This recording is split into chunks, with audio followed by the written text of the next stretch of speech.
Welcome to special live. నేను రమా మండవ. ఈరోజు లైవ్లో భాగంగా మనం తీసుకోబోతున్న టాపిక్ ఏంటంటే వైఎస్ఆర్సీపీ రాజ్యసభ సభ్యుడు, ఆ పార్టీలో సీనియర్ నేత విజయసాయి రెడ్డి జగన్మోహన్ రెడ్డితో గ్యాప్ మెయింటైన్ చేస్తున్నారా అంటే అవుననే చెప్పాలి. అయితే నిజంగా విజయసాయి రెడ్డి గ్యాప్ మెయింటైన్ చేస్తున్నారా, ఆయన నిజంగానే జగన్మోహన్ రెడ్డి దూరం పెట్టే ప్రయత్నం చేస్తున్నారా, లేకపోతే విజయసాయి రెడ్డి కావాలనే గ్యాప్ తీసుకుంటున్నారా? ఇలాంటి అంశాలన్నీ కూడా ఈరోజు చర్చనీయాంశం అవుతున్నాయి. ఇంత స్థాయిలో విజయసాయి రెడ్డి గురించి చర్చ జరగడానికి కారణం ఏంటంటే ఈ రోజున జగన్మోహన్ రెడ్డి పిన్నెల్లి రామకృష్ణారెడ్డిని పరామర్శించేందుకు ఈవీఎంలను ధ్వంసం చేసిన కేసులో ఆయన పోలీసులు అరెస్ట్ చేయడం జరిగింది. ఈసీ ఆదేశాల మేరకు ఆయన నెల్లూరు జైల్లో ఉన్నారు. ఈ క్రమంలోనే జగన్మోహన్ రెడ్డి నెల్లూరు జైలుకు వెళ్ళున్నారు. తన పార్టీ తరపున చాలామంది ఈ రోజున పలు కేసుల్లో ఎమ్మెల్యే సుధాకర్ లాంటి వాళ్ళు కూడా లైంగిక వేధింపుల కేసులో అరెస్ట్ కావడం జరిగింది. అలాంటి వాళ్ళు ఎవరిని కూడా పరామర్శించిన జగన్మోహన్ రెడ్డి ఈరోజు ఏకంగా పిన్నెల్లిని పరామర్శించే ప్రయత్నం చేయడం కానీ, అక్కడ అడ్డంగా పిన్నెల్ని ఇరికించే ప్రయత్నం కూడా చేశారు. ఆయన పిన్నెల్లి ధ్వంసం చేశారు ఈవీఎంలు అంటూ కూడా జగన్మోహన్ రెడ్డి ఆ పిన్నెల్లి తరపున లాయర్లు మాట్లాడుతున్న దానికి భిన్నంగా మాట్లాడుతూ అక్కడ నిజంగానే పిన్నెల్ని అడ్డంగా ఇరిగించారు. ఈరోజు టీడీపీ నేతలంతా కూడా జగన్మోహన్ రెడ్డి మాట్లాడిన మాటలను, ఆయన చేసిన కామెంట్స్ను సుమోటోగా తీసుకోవాలని కూడా కోరుతూ ఉన్నారు ముందుకొచ్చి. సో వాట్ ఎవర్ ఇట్, అది పక్కన పెడితే జగన్మోహన్ రెడ్డి స్వయంగా నెల్లూరు వెళ్ళారు. అది కూడా తాను ప్రతిపక్ష నేతగా పరిమితమైన తర్వాత, 11 సీట్లకు మాత్రమే పార్టీ పరిమితమైన తర్వాత, తాను ప్రతిపక్ష నేత పోస్టు జనాలు ప్రతిపక్ష నేత హోదా కూడా ఇవ్వకుండా జనాలు తన పక్కన కూర్చోబెట్టిన తర్వాత, అయితే జగన్మోహన్ రెడ్డి నెల్లూరు వెళ్తే ఫస్ట్ పర్యటన అంటే పులివెందులు ఆయన సొంత ఊరే కాబట్టి దాన్ని పెద్ద లెక్కలోకి తీసుకోమను ఒక అధికారిక పర్యటన తరహాలో ప్రధాన ప్రతిపక్ష నేత హోదాలో ఒక హెలికాప్టర్లో ఆయన నెల్లూరు వెళ్ళడం జరిగింది. ఇక్కడ మనం చూసినట్లయితే ఈ నెల్లూరు వెళ్ళి వచ్చిన తర్వాత ములాఖత్ అయిన ములాఖత్ లేకపోయినా ప్రభుత్వం చాలా సానుకూలంగా వ్యవహరించింది ఆయన విషయంలో. జగన్మోహన్ రెడ్డి కలుస్తా అంటే ములాఖత్ కూడా ఏర్పాటు చేస్తున్నారు. దెన్ బయటకు వచ్చిన తర్వాత జగన్మోహన్ రెడ్డి మాట్లాడిన తీరు మనం చూసాం. అది ఏ స్థాయిలో ట్రోలింగ్ గురవుతుందో కూడా మనకు తెలిసిందే. అయితే ఇదే సమయంలో నెల్లూరు జిల్లాలో పలువురు నేతలు ఆ భేటీలో పాల్గొన్నారు. ఒక అనిల్ కుమార్ యాదవ్ కావచ్చు, అండ్ దెన్ ఒక కాకాని గోవర్ధన్ రెడ్డి కావచ్చు, అదేవిధంగా ఏపీ నుంచి ఆయనతో పాటు ఏదైతే పక్కనే ఉన్న మంగళగిరి నుంచి ఆయనతో పాటు అంబటి రాంబాబు లాంటి వాళ్ళు కూడా సత్తెనపల్లి నుంచి రావడం జరిగింది. కొంతమంది మంగళగిరికి చెందిన నేతలు కూడా ఉన్నారు. అలా పూర్తి స్థాయిలో మనం చూసినట్లయితే కూడా నెల్లూరు జిల్లాకు సంబంధించిన నేతలతో పాటు కొంతమంది హార్డ్ కోర్ అంబట్ లాంటి నేతలు కూడా, వైసీపీ నేతలు కూడా దాంట్లో పాల్గొన్నారు జగన్తో పాటు ఆ ప్రెస్ మీట్లో కావచ్చు, జైలు ముందు. అయితే ఇక్కడ ఒక ట్విస్ట్ ఏంటంటే జగన్మోహన్ రెడ్డి స్వయంగా నెల్లూరు జిల్లాకు వస్తే విజయసాయి రెడ్డి ఎందుకు రాలేదు అనేది ఒక చర్చ. అయితే చాలామంది చెప్తుంది ఏంటంటే అటు పార్లమెంట్ సమావేశాలు జరుగుతున్నాయి కాబట్టి విజయసాయి రెడ్డి ఢిల్లీకే పరిమితం అయ్యారు అన్న చర్చ అయితే వస్తోంది. ఆ దిశగా వైఎస్ఆర్సీపీ నేతలు ఎవరికి వాళ్ళే సర్ది చెప్పుకుంటూ ఉన్నారు. కానీ అపార్ట్ ఫ్రమ్ ఆల్ దీస్ ఈరోజు నిజంగానే విజయసాయి రెడ్డి జగన్మోహన్ రెడ్డి మీద పూర్తి స్థాయి అసహనంతో ఉన్నారనే చర్చ జరుగుతోంది. అందుకు చాలా కారణాలు ఉన్నాయి. వీటి గురించి చెప్పుకోవాలంటే మనం గతంలో జరిగిన కొన్ని పరిణామాలను కూడా ఇక్కడ హైలైట్ చేసుకోవాలి. విజయసాయి రెడ్డి అతి సామాన్య కార్యకర్తగా అటు కాంగ్రెస్కి దగ్గర అయ్యే ప్రయత్నం, వైఎస్ ఫ్యామిలీకి దగ్గర అయ్యే ప్రయత్నం చేశారు. దెన్ ఆయన పొలిటికల్గా కంటే కూడా ఒక ఆడిటర్గానే ఆ ఫ్యామిలీకి పరిచయం అయ్యారు. ఆ స్థాయిలో ఆ ఫ్యామిలీ పరిశ్రమలు కానీ మిగతా విషయాలు కానీ అన్నిటికీ కూడా ఎకనామిక్ ఇష్యూస్ కానీ వాటి బ్యాక్గ్రౌండ్స్ కానీ ఆడిటర్గా వ్యవహరిస్తూ వచ్చారు. ఈ క్రమంలోనే ఆయన వైఎస్కి కూడా దగ్గర అయ్యారు. వైఎస్ ఆయనకి టీటీడీ బోర్డు మెంబర్గా కూడా ఇవ్వడం జరిగింది. ఇక వైఎస్ మరణానంతరం జగన్మోహన్ రెడ్డి మీద అక్రమాస్తుల కేసులు పుట్టపోయాయి. బట్ ఆ రోజుల్లో జగన్మోహన్ రెడ్డి జైల్లో ఉంటే 16 నెలల పాటు ఆయనతో పాటు విజయసాయి రెడ్డి కూడా జైల్లో ఉండాల్సి వచ్చింది. జగన్మోహన్ రెడ్డి ఏదైతే వైఎస్ ఉన్నప్పుడే జగన్మోహన్ రెడ్డి పరిశ్రమలకు సంబంధించి ఆయన పర్సనల్ ఆడిటర్గా విజయసాయి రెడ్డి వ్యవహరించిన అంశాలకు సంబంధించి ఆయన అరెస్ట్ కూడా కావడం జరిగింది. ఎప్పుడైతే జైల్లో ఉన్నారో వీళ్ళిద్దరూ కలిసి అప్పుడే చాలా వాళ్ళిద్దరి మధ్య ఒక బాండింగ్ ఫామ్ అయింది. దెన్ అప్పటి నుంచి కూడా విజయసాయి రెడ్డిని జగన్మోహన్ రెడ్డి నమ్మడం స్టార్ట్ చేశారు పూర్తి స్థాయిలో. Then once Jaganmohan Reddy release అయిన తర్వాత సాయి రెడ్డికి ప్రధాన కార్యదర్శి పదవి ఇచ్చినారు వైఎస్ఆర్సీపీలో. అయితే ప్రధాన కార్యదర్శి పదవి ఇచ్చాక విజయసాయి రెడ్డి ఆ పార్టీలో అత్యంత కీలక నేతగా మారారు. అప్పటికే వీళ్ళు జైల్లో ఉన్నప్పుడు ఒక సుబ్బారెడ్డి, ఒక సజ్జల రామకృష్ణారెడ్డి, ఒక మైసూరారెడ్డి లాంటి వాళ్ళు ఆ పార్టీని ఏదైతే పూర్తి స్థాయిలో జనంలోకి తీసుకెళ్లే ప్రయత్నం త్రూ విజయమ్మ, త్రూ షర్మిల ద్వారా. బట్ అలాంటి సిచ్యువేషన్లో కూడా విజయసాయి రెడ్డి లాంటి వాళ్ళు ఆ తర్వాత జైలు నుంచి వచ్చి పార్టీలో పదవి వచ్చిన తర్వాత కీలకంగా మారారు. ఈ క్రమంలోనే చాలా తక్కువ సమయంలో ఆయన జగన్మోహన్ రెడ్డికి దగ్గర అయ్యారు. అయితే రాజ్యసభ పదవి అంశం అప్పుడు తెర మీదకి వచ్చింది. చాలామంది ఆ సీట్ని ఎక్స్పెక్ట్ చేశారు కూడా అప్పుడు రాజ్యసభ స్థానాన్ని. జగన్మోహన్ రెడ్డి వాళ్ళందరినీ సీనియర్స్ని పక్కన పెట్టి విజయసాయి రెడ్డికే ఆ సీట్ ఇవ్వడం జరిగింది. అప్పటి నుంచి కూడా జగన్మోహన్ రెడ్డిని సీఎం చేయడమే ఏకైక లక్ష్యంగా విజయసాయి రెడ్డి పనిచేస్తూ వచ్చారు. 2014 ఎన్నికల్లో ఆ పార్టీ ఓటమి పాలైనప్పటికీ కూడా బట్ విజయసాయి రెడ్డి మాత్రం ఎలాగైనా సరే 19 ఎన్నికల టార్గెట్ని ఆయన నిర్ణయించుకున్నారు. జగన్మోహన్ రెడ్డి అయినా నిర్ణయించుకున్నారో లేదో కానీ తన పార్టీ అధికారంలోకి రావాలని. బట్ విజయసాయి రెడ్డి చాలా ఫర్మ్గా ఎప్పుడు అదే మాట్లాడుతూ ఉండేవాళ్ళు. తనకు రాజ్యసభ ఇచ్చి ఏదైతే పూర్తి స్థాయిలో ఢిల్లీకి పంపించినందుకు తాను జగన్మోహన్ రెడ్డికి సీఎం చేసి ఆ గ్రాటిట్యూడ్ చూపించాలి సాధించాలంటూ కూడా ఆయన మాట్లాడేవాళ్ళు. ఆయన మాట్లాడటమే కాదు, దాన్ని ఆచరణలో కూడా పెట్టారు. వన్స్ తాను రాజ్యసభ పదవి తీసుకున్న తర్వాత ఏపీ గల్లీ నుంచి ఢిల్లీ దాకా ఆ పార్టీని లైమ్లైట్లో పెడతంలో ఆయన సక్సెస్ అయ్యారు. బెస్ట్ లైజనర్గా పేరు తెచ్చుకున్నారు. అదే సమయంలో అటు జాతీయ స్థాయి పార్టీలతో పాటు అధికారంలో బీజేపీ అగ్రనేతలతో కూడా ఒక సత్సంబంధాలు అయితే ఏర్పాటు చేసుకోగలిగారు. అందుకే ఆయన్ని వైసీపీ నేతలంతా బెస్ట్ లైజనర్ అంటారు. దెన్ ఆ తర్వాత చూసినట్లయితే ఒక ప్రశాంత్ కిషోర్ లాంటి వ్యూహకర్తను వైఎస్ఆర్సీపీకి ఒక స్ట్రాటజిస్ట్గా నియమించుకోవాలని ఆలోచన చేసింది కూడా విజయసాయిరెడ్డి. ఆ దిశగా జగన్మోహన్ రెడ్డిని ఒప్పించడంలో కూడా ఆయన సక్సెస్ అయి ఉన్నారు. దెన్ అక్కడి నుంచి చూసినట్లయితే ప్రశాంత్ కిషోర్ ఏ స్థాయిలో పనిచేశారో మనకు తెలిసిందే. దెన్ జగన్మోహన్ రెడ్డి పాదయాత్రలో ఉంటే ప్రశాంత్ కిషోర్ టీం అండ్ విజయసాయిరెడ్డి లాంటి వాళ్ళు పార్టీని పర్సూ చేస్తూ వచ్చారు. చిన్న మైన్యూట్ థింగ్స్ని కూడా వదిలిపెట్టకుండా ప్రతిరోజు ఏదో ఒక రూపంలో లైమ్లైట్లో ఉంచుతూ వచ్చారు పార్టీని. దాని ప్రతిఫలమే 151 సీట్లతో జగన్మోహన్ రెడ్డి సీఎం అయ్యారు. అంత మెజారిటీతో 2019లో జగన్మోహన్ రెడ్డి సీఎం అయ్యారంటే దాంట్లో విజయసాయిరెడ్డి భాగస్వామ్యం కూడా చాలా ఉందని చెప్పుకోవచ్చు. అది వాస్తవం కూడా. ఇక ఆ తర్వాత మనం చూస్తే జగన్మోహన్ రెడ్డి ఎప్పుడైతే అమరావతిని పక్కన పెట్టి 3 రాజధానుల నిర్ణయం అంటూ ఒక కీలక నిర్ణయం తీసుకున్నారో ఉత్తరాంధ్ర బాధ్యతలను విజయసాయిరెడ్డికి ఇచ్చి ఆయన్ని ఉత్తరాంధ్రకు పంపించారు. ఆయన రాజ్యసభ సభ్యుడిగా ఉన్నారు, ఆల్రెడీ ఉత్తరాంధ్రకు పంపించడం జరిగింది. దెన్ ఆ ఉత్తరాంధ్ర 3 జిల్లాల మీద ఆయన ఫోకస్ పెట్టారు.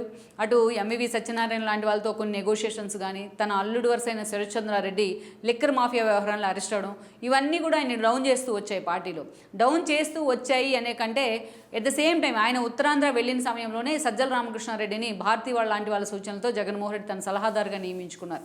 బట్ అప్పటి నుంచి ప్రధాన సలహాదారుగా ఆయన సలహాదారు అనే కంటే సకల శాఖ మంత్రి అనిపించుకోవడంలోనే సక్సెస్ అయ్యారు. అటు మంత్రివర్గంతో పాటు ఇటు ఎమ్మెల్యేల దాకా, అటు ఉద్యోగులు ఉపాధ్యాయుల ఇష్యూస్ మొదలుకొని చిన్న విద్యార్థుల ఇష్యూస్ దాకా ప్రతి ఇష్యూలో కూడా ఆయనే ఇన్వాల్వ్ అయ్యారు.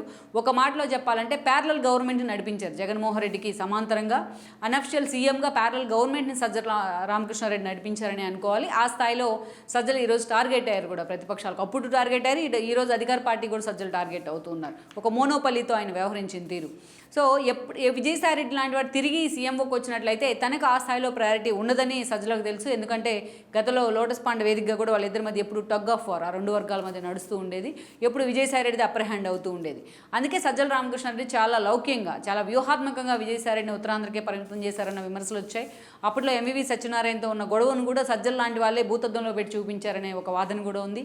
ఆ పరిణామాల తర్వాతే విజయసాయిరెడ్డికి ప్రయారిటీ తగ్గుతూ వచ్చింది. ఎందుకంటే ఉత్తరాంధ్ర బాధ్యతల నుంచి జగన్మోహన్ రెడ్డి ఆయన తప్పించారు. కొన్ని రోజులు అనుబంధ విభాగాలు చూడాలన్నారు, దాని నుంచి కూడా ఆయన పక్కన పెట్టిన పరిస్థితి అయితే ఉంది.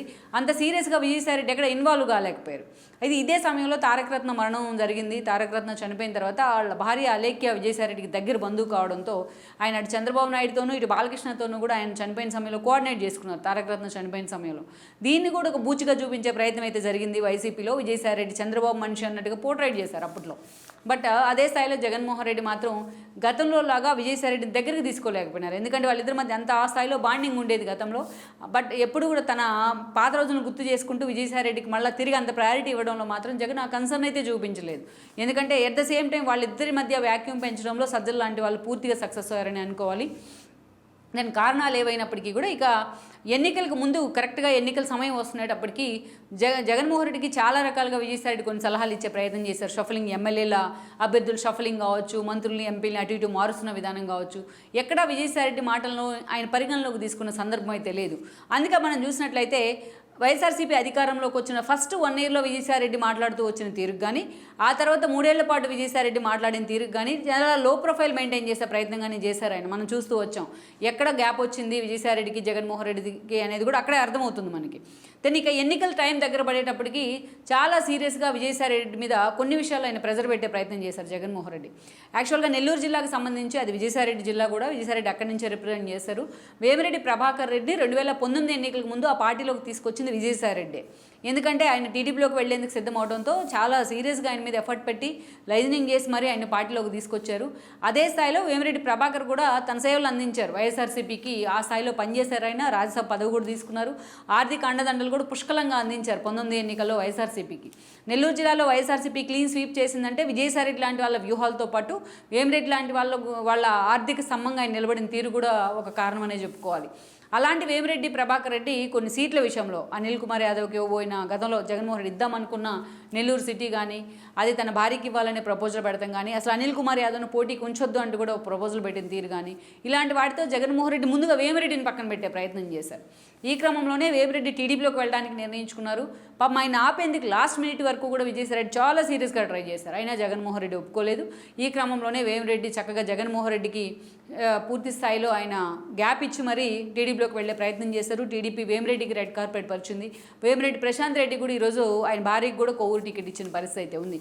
ఇదంతా ఒక ఎత్తు అయితే వేమిరెడ్డి ఎంపీగా నిలబడతాయి. వైఎస్ఆర్సీపీ వైపు నుంచి ఎప్పుడైతే గతంలో రాజ్యసభ సభ్యుడిగా ఉన్నారైనా దానికి రిజైన్ చేసి మొన్నటి ఎన్నికల్లో టీడీపీ తరపున ఎంపీగా నిలబడ్డారు, నెల్లూరు ఎంపీగా. బట్ అదే సమయంలో అక్కడ అభ్యర్థి దొరక్క జగన్మోహన్ రెడ్డి చాలామందిని ట్రై చేస్తున్నారు. గతంలో ఎంపీగా పనిచేసిన మేకపాటి లాంటి వాళ్ళని టచ్ చేసే ప్రయత్నం చేసిన వాళ్ళు అందుకు సుముఖంగా లేరు. దెన్ బాలినేని లాంటి వాళ్ళని నెల్లూరు పంపిద్దాం అనుకున్న ఆయన సస్మేరా అంటూ వెనక్కి తగ్గారు. ఇక మాగుంట లాంటి వాళ్ళని తను వ్యవహరించిన తీరుతో మాగుంట లాంటి వాళ్ళు దూరమై తిరిగి టీడీపీలోకి వెళ్ళిపోయిన పరిస్థితి ఉంది.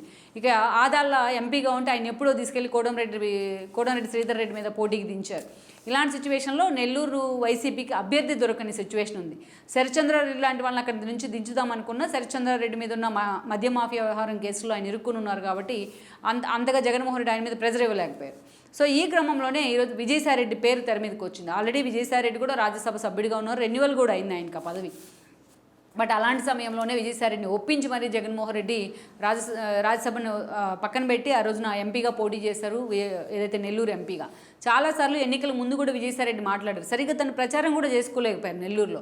తను వైజాగ్ నుంచి పోటీ చేద్దాం అనుకుంటే జగన్మోహన్ రెడ్డి తీసుకొచ్చి తను నెల్లూరులో చేయమన్నారు. అంటే ఇష్టం లేని బలవంత పెళ్లి చేశారు తనకు నెల్లూరులో అంటూ కూడా విజయసాయిరెడ్డి మాట్లాడారు. అంతేకాదు ప్రత్యక్ష ఎన్నికలు అంటే తను అంతగా ఇష్టపడినంటూ కూడా విజయసాయిరెడ్డి మాట్లాడిన సందర్భం ఉంది. బట్ నెల్లూరు జనం కూడా ఆ స్థాయిలో విజయసాయిరెడ్డిని ఓన్ చేసుకోలేదు. ఈరోజు వేమిరెడ్డిని భారీ మెజారిటీతో ఆయన భార్యను కూడా గెలిపించుకున్నారు.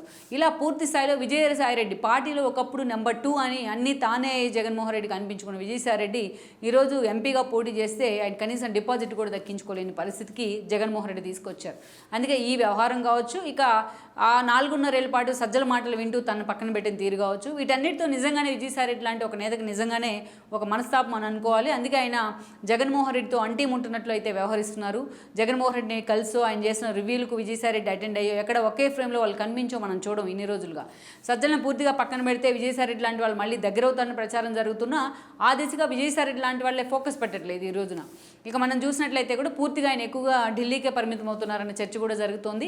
ఇటీవలే ఎంపీలతో మాట్లాడిపించారు జగన్మోహన్ రెడ్డి. అప్పుడు మాత్రమే విజయసాయిరెడ్డి మీడియాని అడ్రస్ చేశారు. అది కూడా తన వైఖరికి భిన్నంగా చాలా సానుకూలంగా మాట్లాడే ప్రయత్నం అయితే చేస్తున్నారు. సో ఇక రాజ్యసభ సమావేశాల పేరుతో నెల్లూరులో జగన్మోహన్ రెడ్డి పర్యటనకు కూడా ఆయన వెళ్ళని పరిస్థితి అయితే ఉంది. ఓవరాల్గా విజయసాయిరెడ్డి ఈరోజు నిజంగానే జగన్మోహన్ రెడ్డి మీద అలకబూనారనే చర్చ అయితే జరుగుతోంది. లెట్స్ సీ మరి విజయసాయిరెడ్డి ఆయన ఎలాంటి లైజనర్, ఎలా పార్టీ కోసం గతంలో పనిచేశారనే విషయాన్ని దృష్టిలో పెట్టుకుని జగన్మోహన్ రెడ్డి ఆయన తిరిగి దగ్గరికి తీస్తారా, నిజంగా ఆ గ్యాప్ని అలాగే కంటిన్యూ చేసే ప్రయత్నం చేస్తారనేది మాత్రం ఈరోజు వైఎస్ఆర్సీపీలో నిజంగానే హాట్ టాపిక్ అవుతుంది. ఈ వీడియో మీకు నచ్చినట్లయితే please share, like and subscribe R24 Telugu.